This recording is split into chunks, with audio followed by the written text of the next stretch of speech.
Hello, welcome back to Crushing Sounds. My name is Chris. Got another awesome interview lined up today. I'm joined by death metal legends, Repulsive Vision, with their blistering form of brutal death metal. Thanks so much for joining me today, guys. Would you like to introduce yourselves and your roles within the band? No worries, mate. I'm Matt Davidson. I'm the founder and guitarist and backing vocalist for Repulsive Vision.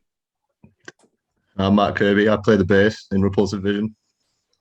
Wicked. So, thanks. Welcome to Crushing Sounds. Thanks again for joining me today.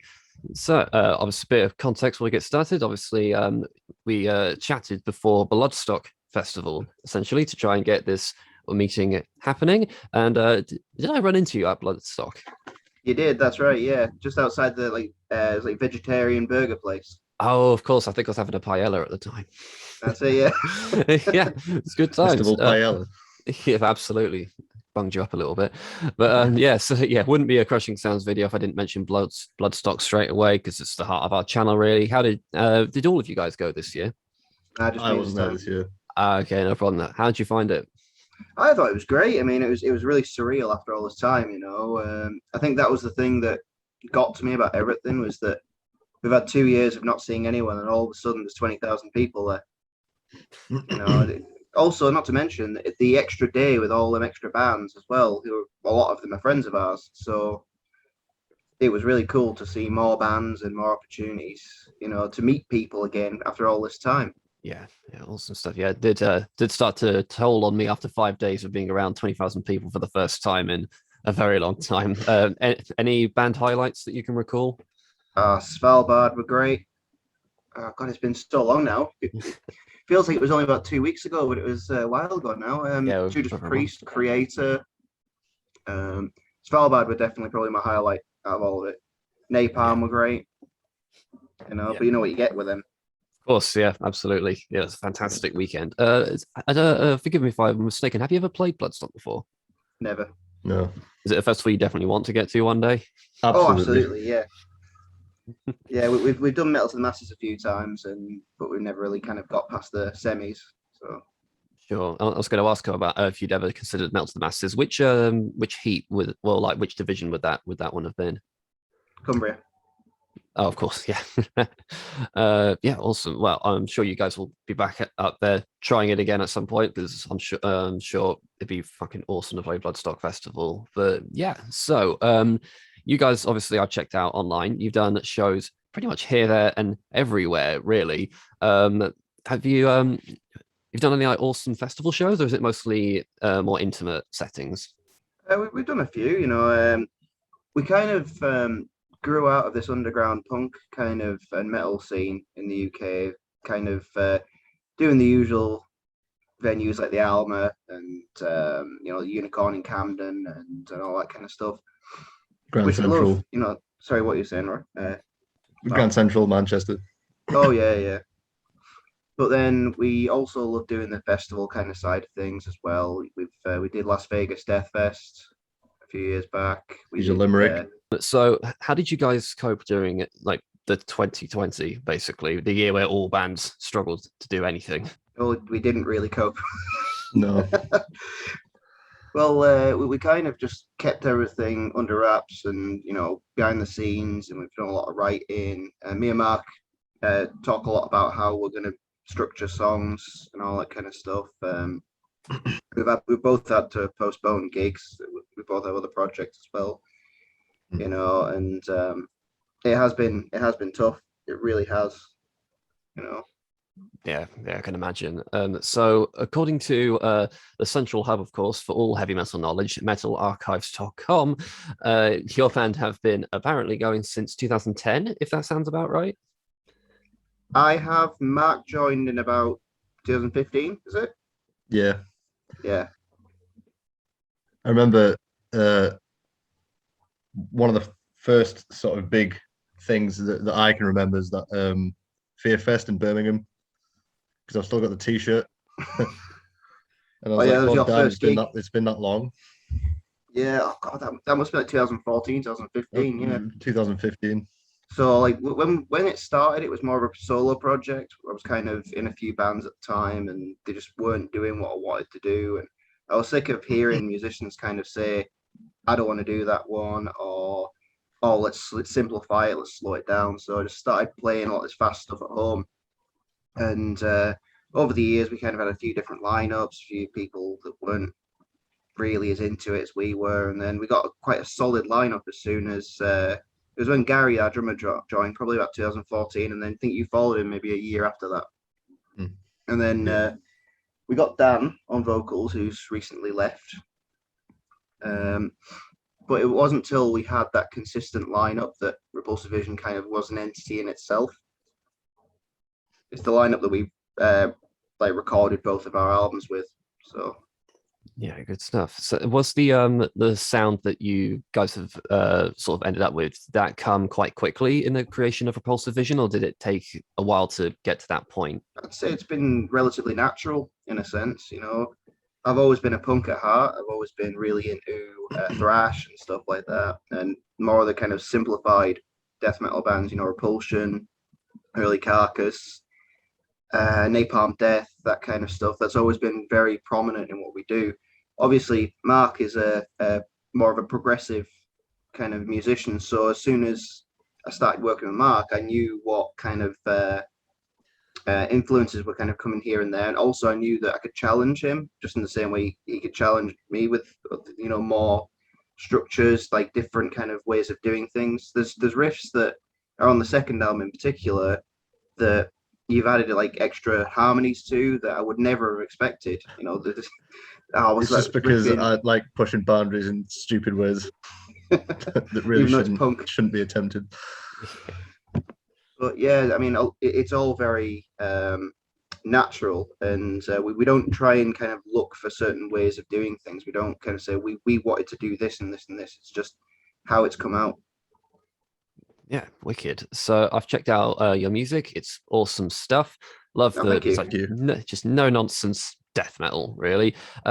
What bands, if any, would you say were inspirational to create the sound that you have got?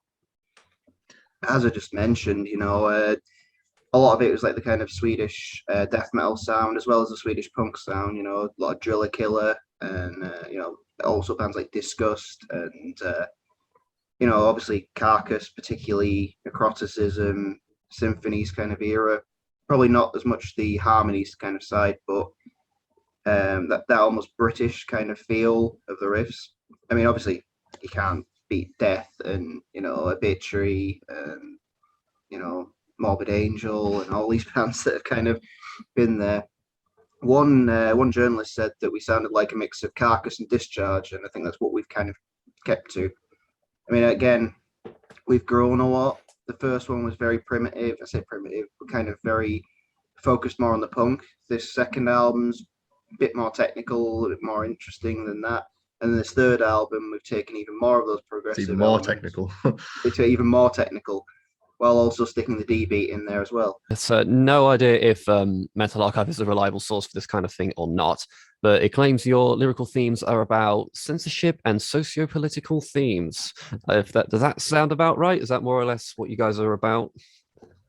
It used to probably that was sort of like what the first album was going for, and then, well, the second one was largely written by Matt, but I managed to write lyrics for one or two songs on there.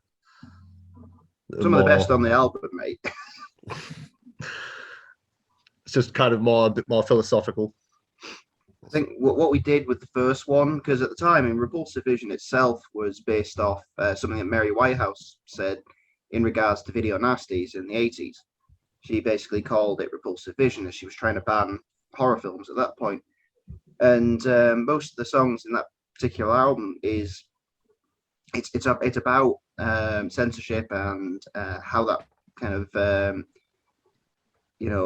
I mean, even the album title, Look Past the Gore and See the Art, it's just our own version of saying don't judge a book by its cover. It's we wanted to try and keep it quite open-ended, even though we had certain songs like with stereotypical names like Corpse Decay. We wanted to turn that on its head. So even though it's called Corpse Decay, which is relatively cliche and generic, we wanted to talk about the afterlife in that kind of sense. I mean, we discussed in a philosophical kind of sense, not falafel, obviously. But with the second album, I wanted to diversify.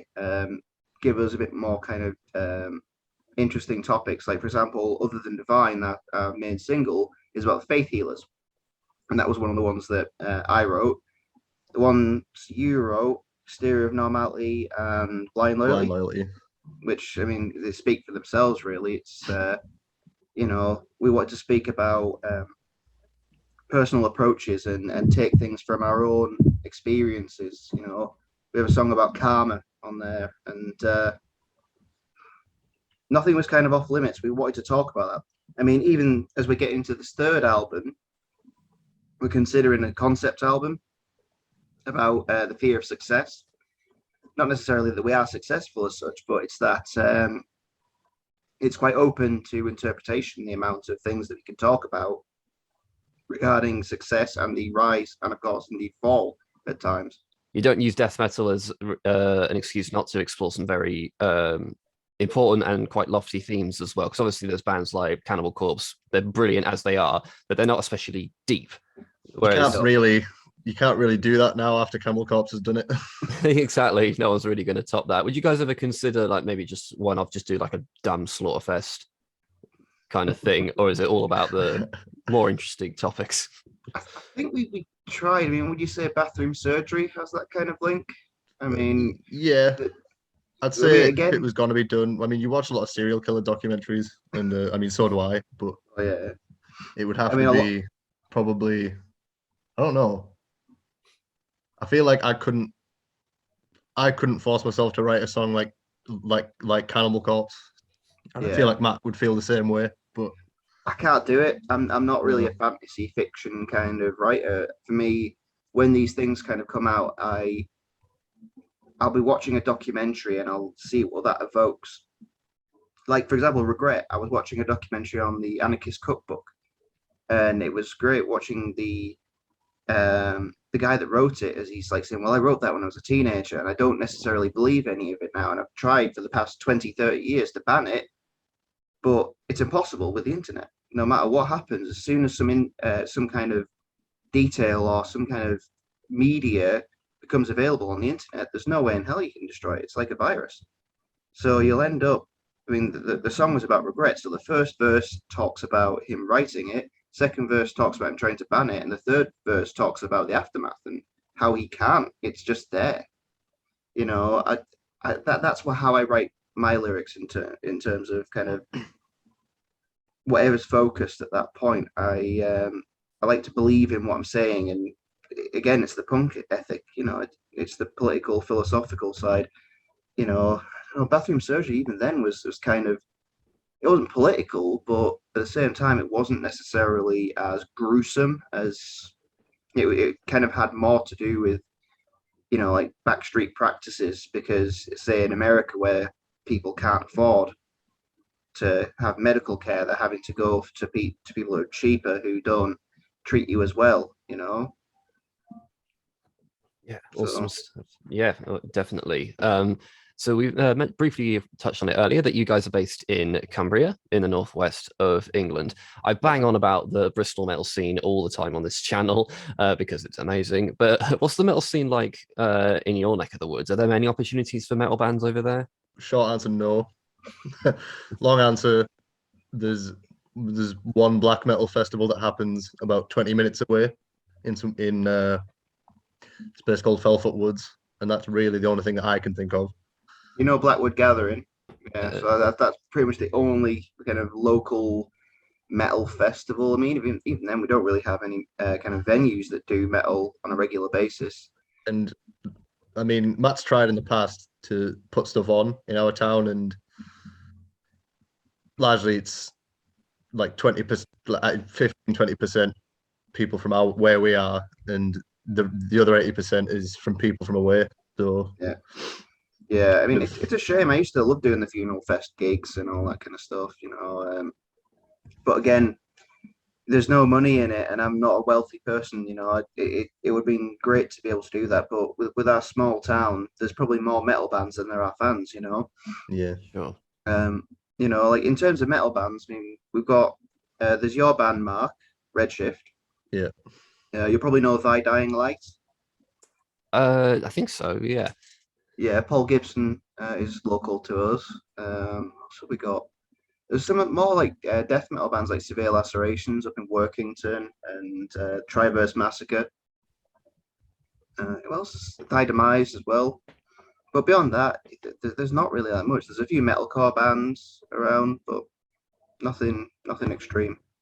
Yeah, fair enough. 'Cause, I don't. I used to live in Bristol. I don't anymore. Trying to get back over there, but where I live now, just outside of Reading, absolutely bugger all. Really, I don't know any metal bands or anything like that around here. So it sucks when you're trying to get involved in that scene in that way. Was it there? Was it difficult therefore to find members to form a band if there's no metalheads for miles around, kind of thing? Our drummer kind of calls it lightning in a bottle. How we found, well, with our previous lineup, should we say, how we found four people playing old school death metal to this kind of level in Barrow in Furnace. It's just the worst place to try and find musicians, let alone musicians who play metal, let alone people who play extreme metal and are dedicated enough to be able to do it. So I used to teach Mark. I used to be a music tutor, so I used to teach Mark. Yeah, a long while ago now. So that's how we met. And me and Gary is from Newcastle, but he works at BAE. So we ended up getting drinks one time. We were working on a black metal project with Paul at one point, and it just didn't work out. We just started playing together, And then recently we found Daryl from Glasgow who comes down and practices with us. So it's so difficult to find replacements anywhere like local. We've both tried, and it's very difficult at this point. Yeah, I'll bet. Your original, we'll move on to some talk about your music. So your original single released back in 2017, I think, Premature Burial. sounds about right. Yeah, Yep, that's it. released about 2017. In case you didn't know, I'm sure you do. That has reached over 57,000 listens on Spotify. That is Yeah. incredible achievement. Congratulations. Thank you. How were you able? How did you achieve that? And how did that happen? I would say label encouragement. I think that when we signed with our first label, they put us on I think it was the official death metal Spotify playlist, and we were getting thousands of listens every day, and we were on there for a good year, weren't we? Yeah. I mean, it's strangely enough, we got some more as well, because Stranger Things, when they released, I think it was one of their seasons or something, they created playlists for every one of the characters, and the Demogorgon they'd literally just copied and pasted from the death metal playlist at that time. So we're still getting hundreds of listens from that playlist from the official Stranger It's so Things. strange. I mean, pardon the pun, but I mean, it's just so weird. It's just surreal how it happens, but and obviously with that, it has a knock-on effect, because as soon as people discover you, they follow you, then they'll check out all the other things. Unfortunately, this time around, we weren't as lucky in getting onto one of those playlists, and because I mean, we have been accused of paying for the listens and stuff like that in the past, and it's completely organic. We had no idea it was going to happen, and all of a sudden, it was like it went from 0 to like 3,000, and we continually try. We're going to try with the third album. Yeah, but awesome. Spotify players aren't the be all and end all. We've had enough support, particularly from both albums. Yeah, awesome stuff. So your latest release, I say that it was a little over a year ago, I believe, at this point. So we'll call this the 1 year celebration, we'll call it, of your second album, Necrovictology. Is that how you pronounce it? Yep. Absolutely, yeah. Yeah, awesome. Congratulations on the album. It's really, really good. Thank you. What was the story in how that album was put together? What was the development process like on that thing? I think the best way to describe it is it's gone from me sat on my own, creating an album myself with the first album, to having a follow-up with an expectation. So, for example, the first time I wrote them, I was writing for myself. with my limited knowledge of drum patterns, pretty simple root note bass playing, not really much to kind of think of. But now, obviously, getting to know Mark and getting to know Gary and being able to work out what they can do and also what how their style works, it kind of built from there. I always have this kind of thing where I will create as many demos as I can because you just never know. It's better to have those prepared than to be 2 years into an album cycle, should we say, and just having creative block and not knowing. So I feel it's always great that when inspiration hits, use it as best you can. So I created probably the backbone of all. Well, there was at the time there was 13 tracks. I created that backbone years previous and presented that to the guys. You know, we picked pieces that we liked. The songs changed quite significantly with practice, you know, and then I presented it to the guys and said, right, what do you want to write lyrics about? These are the subject matters. These are the songs. How do you feel? What do you want to write that about? And there was some innovative kind of situations there and changes that I hadn't anticipated, you know, and that was really the epitome of why the first album, the second album, there was that evolution, was the fact that I was writing as a band rather than an individual. And that's pretty much the big thing, you know, being able to work with Mark now on new material as well. Now it feels like we've got that chemistry together. Awesome. Absolutely. Yeah, definitely. It was also really cool to hear the guest musicians that you were able to get on that thing. Members from Municipal Waste and Merciless. How did all that come to be?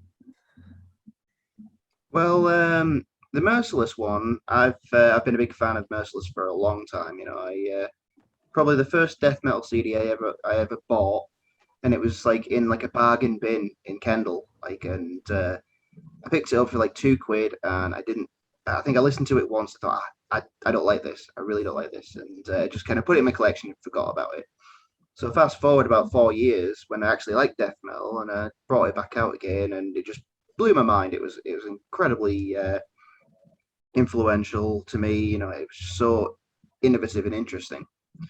So fast forward to I went to Hellfest a couple of years later, and I ended up bumping into Max, the lead singer, and we just got talking, and we added each other on Facebook, and he said he was a big fan of Repulsive and all that. So, you know, I kind of brought him a CD and a T-shirt and all this, and then I was lucky enough to play a gig with him in one of Gavin's shows, Eradication, in Cardiff, and yeah, we just got talking, and in the end I said, do you want to do the vocals? And we originally had Kelly from Atheist involved, but again, it didn't happen in the end. I think there was some kind of tour issue, well, around the time we were recording. Then Landfill from Waste, we opened up for his project Cannibal Corpse. Oh yeah. And yeah, basically he, you know, that because we were kind of opening, and strangely enough, the lineup was pretty strong. There was us, Cryptic Shift. It's the band with SS. It's Video Nasties. Yeah. Yeah. Yeah. And Cannabis Corpse, and no one was there apart from Landfill, stood front and center. It was so harrowing. And stood there like in all of his like black leather gear, like arms folded. Oh yeah, arms folded the entire time. And I'm a massive Municipal Waste fan, you know, since I was a kid, you know. And yeah, like straight after this set, he came over to me and said, "Wow, I loved your set. It was absolutely incredible. Do you have any T-shirts?" I was like, "Please take them all." Yeah. So and he said, "Oh, I'll swap you for one of mine." I'm like, "No, it's fine. You know, we're happy to do that." So then we play a festival in Portugal, which Ian Reagan were playing as well. And I thought I'd go say hi backstage. You know, I thought it was just, you know, I didn't think he'd remember us. But then he said, "Oh, you're Matt, right? Oh, yeah, Repulsive Vision. Yeah, I love the album. I wear the long sleeve all the time," which was cool. And I mean, again, same thing with Max. You know, we kind of started talking online, and I said, "We've got this song. It's about this. Would you be interested in doing some vocals?" And he literally did the vocals in the next 10 minutes. You know, and you know, And they were great. It was great, really, really good. You know, and I mean, we're already talking to people that we want to have guesting on our next album as well. So Yeah, fingers awesome. crossed that works out. Yeah, can't wait. Obviously, this is other than the amazing people you've worked with already. Do you have like a dream person that you'd love to nab just to feature on your album? What do you think, Mark? Like Travis Ryan is probably one of mine, just because it would be ridiculous. The amount of vocal range that he'd be able to throw it into one song. But then it's replicating it live. Yeah. Oh yeah. Shit. Well, Well, I mean, Daryl could do that, I reckon. Yeah, I think so. Yeah. I mean, we have enough of an opportunity trying to get the bit from Regret, like, because I'm no singer. I just kind of do what I can live. But God, like that's like really fast paced, like really fast paced. When the adrenaline kicked in, though. Oh yeah. I think for me, I would love to get Jeff Walker or John Tardy. Those would probably be like the two, the top tier for me. Top two, yeah, wicked. I think Travis Ryan, that would be just fucking ridiculous. I actually messaged him. Like, I actually messaged him on Facebook for the last album, but obviously there was no response. Yeah, sis, I've seen him do it live. It's just absolutely ridiculous for a vocalist. So just gut wrenching. Yeah, so fingers crossed on that front. Maybe one day. So if you were to, when you're talking about the second album, would you say that is there one song which on it that sort of encapsulates the package as a whole? That's a tough one. That almost like if someone said, "What one song here should I go for?" Which one would you pick? Either other than Divine or Draconian Reprisals, I would say. Yeah, I gotta say Draconian's definitely got the kind of progressive nature, but if I was to epitomize what we sounded like, I would go for Regret. Yeah. Because it has the fast vocal delivery, it's got the punk side, it's just like a nice brick to the face. Well, yeah, exactly. It's got that proper chunky kind of chug riff in the middle. I'd probably say either that, or I mean, Exterior of Normality maybe from Necrovictology. Yeah. It's got that kind of death side with the punk side, and it's it's Carcass meets Discharge. It's pretty much what I would say our kind of aim and goal is. Yeah, awesome. I probably would have picked Regret as well if I was to sum up the album. So you briefly teased us earlier about a potential third album coming up. How's development on that going? Can we expect some new music in the near future? Well, not too near at the moment. We're currently working on the tracks. We've got 12 like the backbones kind of done. I'm currently working on a new one. I was writing it yesterday actually. Bit more of a blackened influence, almost like Dissection kind of thing. Not as much of the just pure punk or death. I want to try and add a little bit more spice to it, so to speak. But we're also working on this huge concept of it, the idea behind that. So we're going to take a bit more time to really think about matching them and making it flow nicely. I mean, one of the songs in particular was supposed to be on Necrovictology. Like when you listen to Necrovictology, there's like a gap in the middle where there's like a kind of a speech by James Randi. That was a last minute addition. That was after we recorded it because we were gonna have this other song on, but we hadn't really kind of got it to the point where we were comfortable with it. So yeah, we're hoping to get that one on there. I mean, I think Mark's probably going to be writing more of the lyrics this time around. Yeah, I'm going to try to. I kind of came sort of maybe halfway through Necrovictology being written, so managed to get one or two in there, but lyrically, some of the songs, like I feel like they were the two songs that resonated with me the most. So you can definitely feel it in those kind of songs. Yeah. So I'm going to try a bit more with this next one. I think so. Yeah, maybe think more conceptually and try and give it a bit more of a all-rounded kind of product rather than it being kind of like, here's a bunch of songs, enjoy, you know. Yeah, I think if I remember, you mentioned earlier maybe doing a concept album that or something along those lines. Obviously, you don't have to give away too much if you don't want to, but what sort of ideas have been floating around in that regard? Well, it's all about this recurring dream that I had around the time when we were just signing our first contract. We had a bit of a kind of bad experience with literally the first time we signed up with a label. I'm not going to like name them now, but it was lucky that we had like a 90-day clause. If they didn't provide the CDs within 90 days, then we could leave with no strings attached. So come to our album opening party, the 90th day, Yeah. and he gives us a ridiculous excuse as to why the CDs aren't there and all this kind of stuff. So, well, now what to do with those? So, so we left the label, and I think very quickly, I think through a friend of a friend, we managed to meet with this Danish label called Mighty Music, and yeah, they jumped at the chance. Not to mention that we'd already done a lot of the PR work previously, so they kind of rushed it through and said, you know, we'll do the PR, we'll sort this out for you, and all this. So around this time, I'm having this nightmare. I was going up an elevator, and then when it opened, there's, you know, in Ghostbusters where she opens the fridge and it's like Gozer and Zool, you know, it was like that kind of like landscape kind of thing with all the clouds and a desk at the end of a long, you know, like kind of walkway.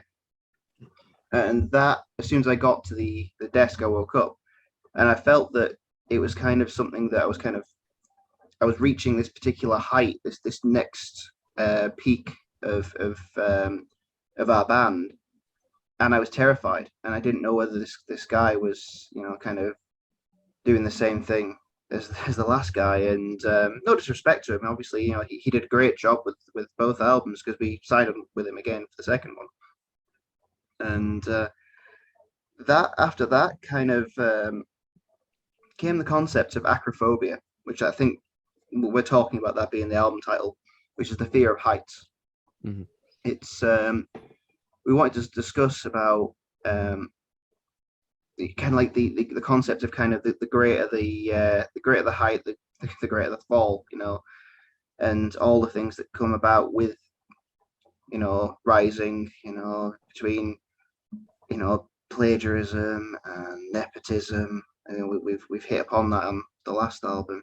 We don't want it to sound too bitter as like, oh well, you know, the people are more successful than us. We want to kind of like discuss it kind of in a philosophical manner, you know. And with songs like Self Sabotage, we're looking at like our own flaws about how what we've done and what we could have done better. You know, that there was a song that we were considering about hypocrisy. You know, we called our first album "Look Past the Gore and See the Art," but there are certain things that I wish was censored. You know, I think there's a lot of live leak stuff that doesn't really need to be in public, you know, space or all that kind of stuff. And, you know, I want our music to ask questions rather than answer them. I don't want them necessarily to be, this is how you're supposed to feel, and if you don't feel this way, then you're not part of our belief system. I want people to kind of think about what is being said, you know, and that's kind of where we're going with this third album. You know, we want to kind of look at not just our band, but bands in general and how they have, you know, fared in the grand scheme of things. So Yeah, awesome stuff. Can't wait to eventually hear it when we can start to hear some stuff coming out of it. Sounds really, really cool. So, completely random question here, but you guys, I noticed, are part of a compilation called 6 Feet Under Classics, so covering The Day the Dead Walked. Oh. What's going on there? How did that happen? Well, that was our friend Landfill yet again. Yeah. He put up a status saying, who wants to be part of a graveyards classic of 6 Feet Under? And of course I said, like, I like kind of tagged it with like, Mark, should we? Lol, you know.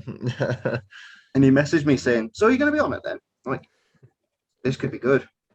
So we went back and recorded this cover, and like then we realized that no one else had kind of, there was like 40 people that were supposed to be on it.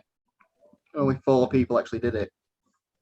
And in the end, it was kind of like I thought they were going to do like a proper CD release and all this, but you can lead a horse to water, but you can't make it drink.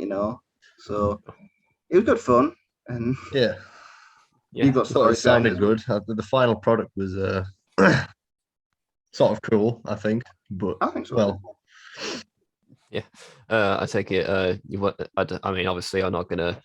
This is just my opinion. But obviously, I presume most bands didn't want to touch songs from the new 6 Feet Under album.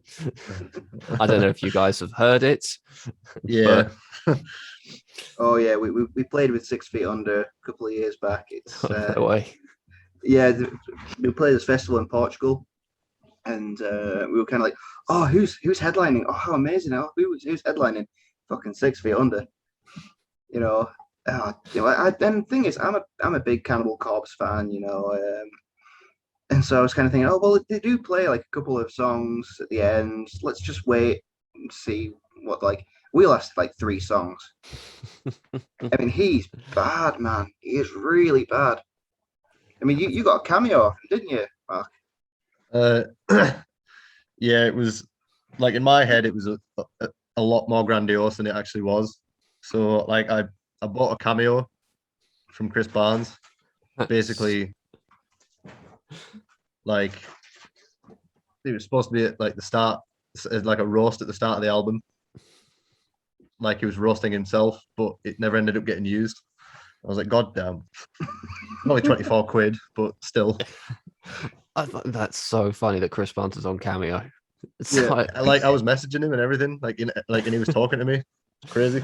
so weird. It's such a weird thing though, because obviously he was the original singer for Cannibal Corpse, and he was fantastic, and those albums are brilliant. So what the hell's going on with their new stuff? I have absolutely no idea. But Best, yeah, That's what best happened. fucking death metal album release. What are you talking about? I would almost want to go see them. Just hope and pray that I can hear that glorious cover of TNT that he does. Did So he maybe play you it can at pick Vargos? one of them out. I love it. Yeah, so before I lead into our sort of fun question outro thing, now that the world is starting to open up again with more bands can do more than they were able to do before. Have you got any shows on the horizon or anything exciting coming up that you wanted to plug? We've got Ritual by Death in London. That's Sublime Terror. Sublime Terror's like next year now. It's been postponed. Oh, is it? Yeah, Oh, yeah. Shit. sorry about that. What hasn't been postponed? Exactly, yeah. Yeah, we're doing Ritual by Death. I think it's the Dev in London, November 16th. I think there's us, Casket Feeder, my other band's headlining, Woomba. So yeah, that should be a good one. Up until then, I don't think we've got anything else booked as of No. yet. Till next year, of course, a lot of these gigs end up getting postponed. I mean, we didn't have much luck with the past 2 gigs, did we? Ugh. Played with your friends DS Holocaust and 2 gigs, and we broke down at Exeter on the way to Oh, Plymouth. no. Literally had to get like towed to the gig. You made it to the gig though. Oh yeah. We missed DS Holocaust on the first gig though. Oh man. And Tyrannos as well. Oh yeah, and Tyrannos. Oh yeah. They were absolutely killer at BM again. DS Holocaust, like really. Yeah. It was just impossible to have to kind of like play after them. Sure. And then we had Ashen Crown on afterwards as well. It's it's Brilliant. a tough gig, man. That's one hell of a lineup. Yeah, oh yeah. Well, there was supposed to be Pemphigoid on there as well. I think they had to pull out because of COVID. But I mean, I think my next gig after this, so far, because we're talking about doing a European and UK tour with one of our friends' bands from Finland. So that should be good. Next gig for me, I think I'm doing Swedish Invasion with Wurmbath, so playing with Dismember and Lucky I know. bastard. So yeah, just trying to kind of pack as much as we can into 2022, get this album at least recorded this year. You know, hopefully get things moving again. Because not to mention that we want to see more bands. You know, we want to network with more bands. You know, it's probably our first time down south, apart from London, was that Plymouth gig, and we've never played in Exeter or Cardiff or even Bristol. Awesome stuff. We want to do as much as we can. Yeah, definitely. So we'll leave got links in the description below so people can check out your social media stuff so they can keep up to date when shows start happening again, so people can keep up to date on that. So I like to end these interviews, I'm sure you know, the same way every time, with just some fun, quick fire questions. You can think as long or as hard. You can debate amongst yourselves as well if you wish. Just some fun, random questions to see us through. So I'll start with the classic Metallica versus Slayer. Metallica, I'm a in my Metallica opinion. fan. Especially the earlier albums. I mean, I love Slayer, and you can't really beat Rain and Blood, but I'm Metallica through and through. They were such a big influence to me from the start, and they've got much more diverse back catalogue. I'm not one of these kind of newfound Saint Anger's actually the best album kind of ones, but I do like Saint Anger though. but it is better than people said it was. It's kind of very dated now, but I think my least favorite album is Death Magnetic. But, it's not my favorite. I mean, at least Saint Anger was doing something new. It wasn't kind of as pandering as look, we're doing thrash again. Look, I'd say that Kill 'Em All, Ride the Lightning, Master of Puppets, Justice, and Black Album. You can't beat them. No. Of course. Yeah, fair enough. Next question: Death versus Cannibal Corpse. Death. Yeah, I'm gonna say Death. Again, Yeah. Cannibal Corpse are great. I think that they're very kind of, I think they got more technical as it went along. But The Bleeding is one of my favorite albums. However, I can't really kind of, there's a lot of negative sides to Cannibal Corpse, not least the kind of misogyny and all that kind of stuff in their lyrics. At least with Death, when they started out doing horror themes, they kind of moved on from it. And then they went into real life horror with like Leprosy and Spiritual Healing, which probably has more of an influence on me now than anything else. And the songwriting is just like unbeatable. It's just unique. It's every album is unique, and yeah, I cannot knock Chuck. He was a genius. Yeah, absolutely. Scream Bloody Gore is my main patch on my back on my jacket for a reason. It's just absolutely phenomenal band. Favorite movie? Oh, it's a tough one. I'm gonna go Matt's Jaws. probably seen about a million more than I have, but maybe like Shawshank Redemption or what a choice! A Clockwork Orange. Yes, nice. Wait. I'd say Jaws. Has to be Jaws. It's a good film. Sure, yeah. Love Clockwork Orange. That's one of my favorites, definitely. One day I'll do these interviews and someone will say Fellowship of the Ring, because that's the answer I'm always waiting for. But Nice. It is not this day. I'm a Star Wars fan, mate. Yeah, fair enough. Favorite album? Fucking hell, man. You said Quickfire. Oh shit. I mean, I can tell you like my favorite album by my favorite band. Sure. Well, my favorite band of all time is Dream Theater, which says a lot for a punk. Are we going to band. say the same? Oh no, we're not going to say the same thing. But We're definitely not going to say the same band. thing. I'm probably gonna go for Awake by Dream Theater. I'm going to go for scenes from a memory. Like Probably Awake. one of the best concepts ever written. Oh, it's genius. It's perfect. Well, to be I honest, actually had the idea for a concept for an album, and then I worked it all through, and then I realized it was literally just the same thing as Scenes from a Memory, just worded differently. Yeah, I remember you saying that. No, like I think that Awake from, I mean, to be honest, the first 5 albums to me are just perfect. When Dreaming Day Unite, Images and Words, Awake, Falling into Infinity, and Scenes for a Memory. They're just perfect albums, and I think Awake was the first one that they started to really take a lot of the kind of the metal influence and push It's it a lot into darker than sorry, say again? Images and Words.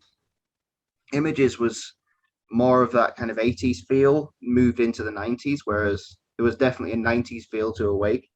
Plus, it was largely written by Kevin Moore, who basically had left the band straight after, and all of the album is him talking about him leaving, but they had no idea. So, like, there's a song called 6 o'clock, which is basically about him sat in his car at 6 o'clock in the morning, dreading going to the studio to record. And I thought that's quite, and I didn't think about it till I read the biography, and it's so phenomenal. And then The Mirror, which is all about lying and all this, it's such a powerful and deep album. It's quite, I don't want to say that I'm ripping it off with, with mine, because again, they reached a massive height with their band, and it ended up being a bitter moment because they never reached that. And every record label boss was kind of saying, "Well, make another Pull Me Under. We need you to do another hit single and all this." And a lot of it's just that pressure that just destroyed them. Really, it almost made Mike Portnoy leave at that point. And then they pulled it all back with Scenes from a Memory. Good old Jordan Rudess. Oh, we love Jordan Rudess. Yeah, As you can it's tell, awesome. me and Mark definitely bonded on the Dream Theater side. I can tell. Yeah, because it's weird because I love progressive metal. I think Opeth and Tool are my two favorite bands of all Nice. time, but I've never really delved into Dream Theater. It's just one of those bands I haven't got to yet. I probably will. What album should I start with? Images and Words is usually I'd the say one Images and everyone Words. starts with. It's got their big hit single "Pull Me Under," but Yeah. I think that one's got a lot more ballads on it. I mean, I suppose if you're into the kind of metal side of things, Train of Thought, Yeah, it's probably the that heaviest one they've got. that's all like the proper kind of almost Lamagordy kind of machinery kind of ones that they did. Like they've all got a different kind of flavor to them. And Falling into Infinity is probably more of a poppier album, not quite as complicated. I don't know. I think like everything after Constant Motion probably is an afterthought. Systematic Chaos. If you get everything out of the way up to Constant Motion, and then you should be good. Systematic Chaos. Sorry, Jesus. Yes, Systematic Chaos. Sorry. Yeah, I mean, Cool. Systematic Chaos is a great starting point as well. That's proper, like Dream Theater classics. Those. Yeah, wicked. I'll put them on the list for sure. Much easier question now. Well, easier as in shorter. Tea or coffee? Coffee. It's the drink of metalheads, I think. Especially when you're on the road. Yeah. Summer versus winter. Summer. Agreed. Fucking buzzing. Yeah. Awesome. Download versus vinyl. Vinyl, because I'm gonna really, go I don't vinyl. think there is much. You can't really get much better than the sound quality of a vinyl. Supposedly. Whereas for me, I am very much a CD listener. Sure. See, the great thing about vinyls, though, you get a vinyl, you often get the download code. Yeah. So, best of both worlds, really. Performing versus recording. Performing. See, I've one day I will meet a band that she's like, "Oh yeah, I love recording," but I've never met a band who That'll be a band like Tesseract, maybe. yeah, I think recording's like commuting, I guess, to a band. It's like we've got to do it, and it's fine. We don't hate it, but it's part of the process to get to the bit we're actually normally in it for, which is. I would say that recording's a fun part in its own right. I mean, especially when you're rehearsed enough so that it's not a problem when you're in the studio. But like performing is just like the essence of it all, just sort of coming out. So I would. I mean, to your particular analogy, I would say commuting is the practice. yeah, Commuting is practice. Recording is running to the other side of the train station because they've just changed the train time. Recording is basically because, of course, you probably enjoy it, Mark, because you're the bass player. You only have to play one take of everything. I'm the only guitarist, so I have to sit there and record 4 different layers that all have to be dead on. You know, I that's where the hate practice comes from. recording. Sorry. That's where the practice comes in, though. Yep, I'm not a good guitarist. You know this. You say that. You know, I just kind of, after about like 3 or 4 hours of it, I'm kind of like nearly in tears, drinking hot toddies, and our recording studio guy would just kind of like say, "Okay, let's have a calm down. Do you want a tea? No. All right. Well, here's Jack Daniels and hot honey. Have this." So I think, and not to mention, I also have to do vocals as well, like backing vocals, and yeah, I don't know, like it's a means to an end for me. I like to have the end product, but it's just having to force your way through that. The performance is what really, that's what I'm about. I love the kind of spontaneity of it, the idea that you can make a mistake and no one really will care unless it's a proper train wreck. I love the fact that you can see people's responses head on. You don't have to wait for a review that's going to kind of like give you 2 stars, and you can see the people who are enjoying it and they're right there in front of you and they're cheering, and that to me is the love of music. I suppose I was very much speaking for myself there then. No, definitely. And okay, final question. Favorite Repulsive Vision song? Draconian Reprisals. It's probably got the most memorability when I think it's literally the first song that I think of. And it's weird because I'm in the band. I should be able to. I should hope you remember the parts, mate. Yeah. Oh man, that's a tough question. I mean, I think that the one I'm most proud of writing is probably Other Than Divine. It's the one that when I'm, again, because as I said during recording, I'm tense as fuck. I'm not exactly a kind of calm, sit back and, oh yeah, that sounds good, kind of Bob Ross kind of character. I'm very much you could do that better. You could do that better. Why are you doing that? Why is that little bit there? So when I finally heard the first take through of Other Than Divine with the vocals, I just sat there smiling. And it's just that's the epitome of all it is. Not to mention that it's inspired by and now a tribute to James Randi. It was a massive influence on the second album. That quote from Echoes of Deceit on the second album is James Randi talking about faith healers and all that kind of stuff, and that kind of shit absolutely fascinates me. And to hear that he died maybe about 2 or 3 months after we recorded it, because I had planned to actually send him a copy of it with the video and all that kind of stuff, and of course, unfortunately, he passed away before we put a tribute in the album for him. And again, I think that's probably the thing I'm most proud of out of everything, is Other Than Divine. Yeah, awesome stuff. So that's everything I've got. So thanks again, guys, once again for joining me today for a conversation. This has been really, really cool. So thanks again, guys. Thanks, man. Really appreciate the support. No worries, guys. So obviously check down the descriptions below for people watching to find out where they can support Repulsive Vision. Best of luck with album number 3, hopefully coming one day, and everything that you've got planned for the rest of 2021. Thanks again, guys. Thank you all so much for watching. I'll see you all in the next video.